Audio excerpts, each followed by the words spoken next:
यत्र यत्र रघुनाथ कीर्तनं तत्र तत्र कृतमस्तकाञ्जलिं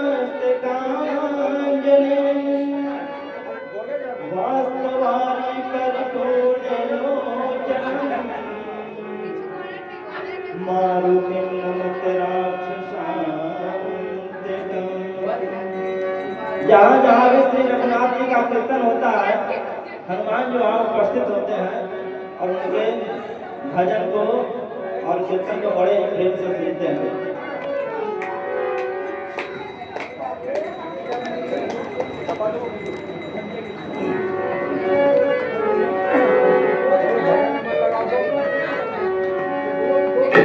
कब आओगे, कब आओगे, कब आओगे, सूरज उदयना हो जाए क्या, तब आओगे।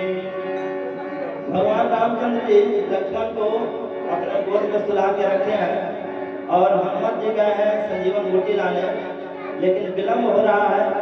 राम जी इसी चिंता में है कि कब आओगे हनुमत संजीवन बूटी लेकर के।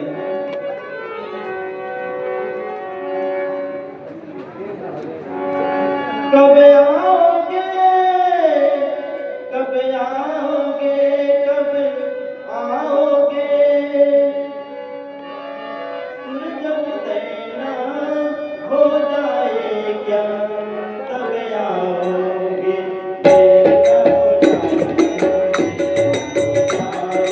देर न हो जाए, देर न हो जाए, देर न हो जाए,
लेके पर्वत को पंचायत पल में लाके